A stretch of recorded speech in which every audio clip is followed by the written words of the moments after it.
Bonjour, je suis content de vous retrouver. Aujourd'hui, on va parler d'inflammation, des conséquences en fait sur la santé, ce qu'on peut faire aussi pour prévenir l'inflammation et aussi mieux comprendre l'inflammation. Je vous rappelle que les conseils que je vous donne aujourd'hui ne remplacent pas ceux d'un professionnel de la santé et je vous invite même à consulter votre médecin, consulter un professionnel de la réadaptation. Vous allez trouver plusieurs informations que je vous donne aujourd'hui dans mes livres, notamment mon livre 99 façons de prévenir les effets du vieillissement et aussi mon livre Lève-toi et marche. Vous allez les trouver ici au Québec, mais aussi de l'autre côté de l'Atlantique. 7 raisons qui feront de l'inflammation chronique le premier enjeu de santé du siècle. Et ce que je vous présente, et j'espère que ça vous donnera des pistes aussi pour prendre soin de votre santé. Vous êtes nombreux et nombreuses à souhaiter prévenir aussi des problèmes de santé. Et la meilleure clé pour prévenir une longue liste de problèmes de santé, c'est de s'intéresser à l'inflammation, de comprendre les causes et de peut-être modifier les habitudes de vie, par exemple. L'inflammation chronique et systémique peut entraîner plusieurs maladies. Je vous en énumère quelques-unes. Une maladie cardiovasculaire, un infarctus du myocarde, un AVC, par exemple, pour ne nommer que ces deux-là. Si on continue la liste, c'est associé au cancer, à certains cancers, ou plutôt à plusieurs cancers, le diabète de type 2, une maladie rénale chronique, une maladie du rein, et aussi d'autres maladies, mais seulement les maladies que je vous ai présentées, c'est responsable vraiment de plusieurs, il y a plusieurs personnes qui sont concernées par ces maladies-là, tellement qu'à l'échelle de la population, et c'est la deuxième raison pour laquelle l'inflammation chronique, c'est un enjeu de société. Donc, à l'échelle de la population, les maladies liées à l'inflammation chronique représentent dans leur ensemble les principales causes d'invalidité et de mortalité dans le monde. Pourquoi on en parle si peu? Pourquoi on ne nous les présente pas de cette façon-là? Pourquoi on ne nous explique pas tout ça?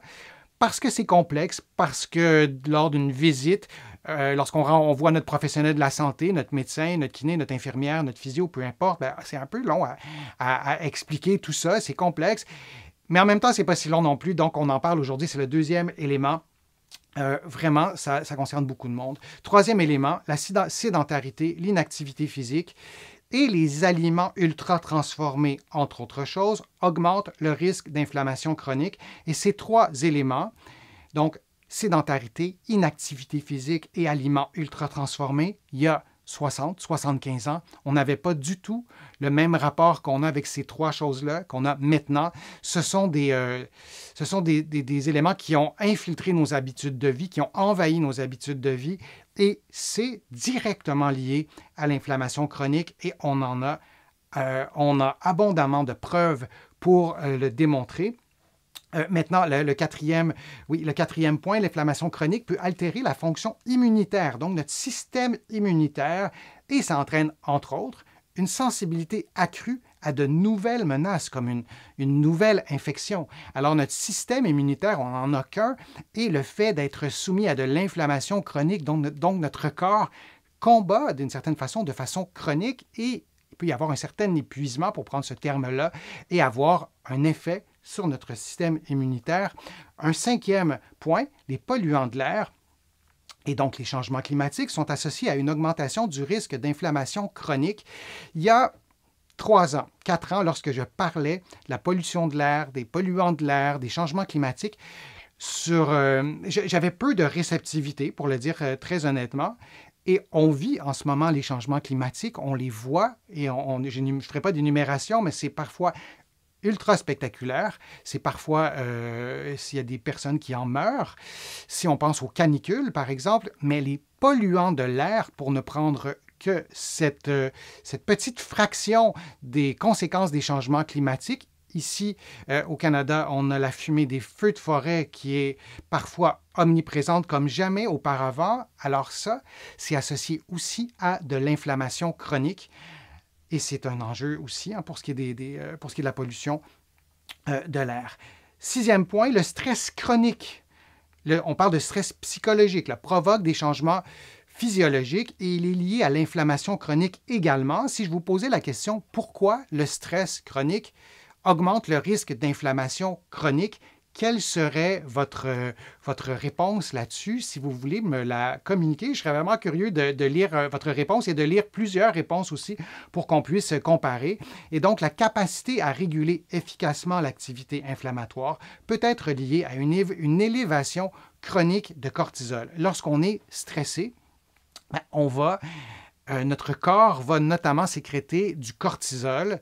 Et si je suis stressé à court terme, tout ça va finir par se terminer rapidement. Mais dans un contexte de stress chronique, on a une exposition chronique, ça le dit, au cortisol et ça modifie plusieurs éléments. C'est vraiment il y a beaucoup d'effets, ce cortisol, sur notre santé, notamment sur le cerveau, notamment sur la perméabilité des membranes. Ça ne devrait pas être là tout le temps. Donc, le stress chronique augmente la sécrétion de cortisol de façon prolongée et ça prédispose de façon significative à l'inflammation chronique. Et donc, l'exposition au stress psychologique tôt dans la vie, ça aussi, c'est quand même assez saisissant comme extrait. Vous avez la référence en bas.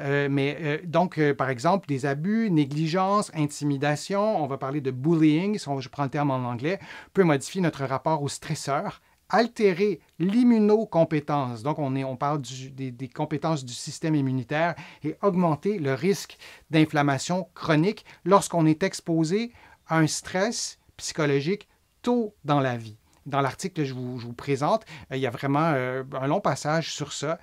Et c'est entre autres lié au cortisol, mais pas uniquement. C'est très biochimique. Et un dernier point, bien qu'il existe... Attendez-moi juste un petit instant, je pense que c'est en fait le 7e point. On va mettre ça comme ça pour bien comprendre les choses. Parfait. Et le dernier point, bien qu'il existe des marqueurs généraux de l'inflammation, il n'existe actuellement aucun biomarqueur standard pour indiquer la présence d'une inflammation chronique dommageable pour la santé. Je vous en ai déjà parlé, l'inflammation, on peut faire une prise de sang par différents procédés que je ne vous expliquerai pas aujourd'hui, qui sont relativement simples. On arrive à mesurer les marqueurs de l'inflammation. Mais l'inflammation chronique, par exemple, qui est là depuis longtemps, son potentiel de créer des dommages, on n'a pas de tests qui nous permettent, chez une personne X, Y ou Z, de l'évaluer. Et c'est un enjeu aussi, parce que puisqu'on n'a pas ce test-là, on ne peut pas être certain que c'est l'inflammation chronique qui cause telle ou telle chose ou qui accentue un problème de santé. Et tant qu'on n'a pas le résultat du test, et là je vais le dire comme ça, c'est vraiment une opinion, mais les compagnies pharmaceutiques qui voudraient peut-être aussi émettre créer des médicaments pour régler ces problèmes-là, on n'a pas de test, on n'a pas de résultat. C'est un peu plus compliqué. Moi, ce que je vous propose, c'est qu'en amont, dans tous les éléments que je vous ai proposés, pourquoi ne pas agir en amont?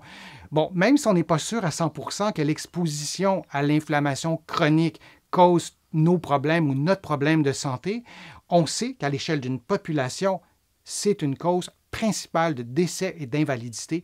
Donc, individuellement, je pense que ça vaut la peine de s'intéresser à chacun de ces 7 points-là et de peut-être modifier certaines habitudes de vie. C'est possible de le faire, c'est pas simple de le faire, mais je pense que de s'intéresser à l'inflammation chronique, vous allez trouver sur ma chaîne plusieurs vidéos qui vous en parlent de l'inflammation chronique, qui vous donnent des conseils, des exercices, même des stratégies thérapeutiques, mais on doit s'y intéresser car c'est un des principaux, sinon le principal enjeu de santé du siècle. Je vous remercie d'avoir été là, d'avoir assisté à ces contenus que je vous présente. Ça me fait toujours plaisir de le faire.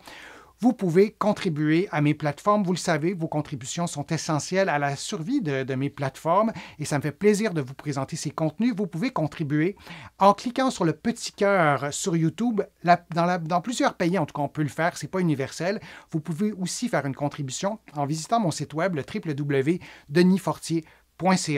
Vous allez aussi pouvoir vous abonner gratuitement à l'infolettre sur mon site web et aussi à des courriels thématiques qui vous donnent des informations par courriel sur des sujets précis. Tout ça est gratuit, évidemment, et vous allez pouvoir, dans mes livres, trouver beaucoup d'informations sur différents sujets, mais entre autres sur l'inflammation, sur des stratégies pour diminuer l'inflammation, dans mes livres qui sont partout au Canada, en librairie et sur le web, et aussi De l'autre côté de l'Atlantique, j'ai le bonheur que mes livres soient publiés et diffusés aussi en France et ailleurs. Donc, vous allez pouvoir les trouver de ce côté-là.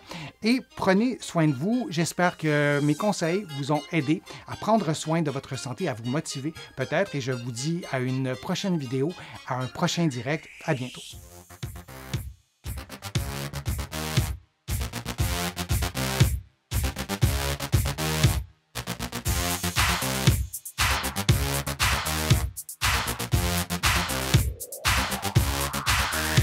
Shh.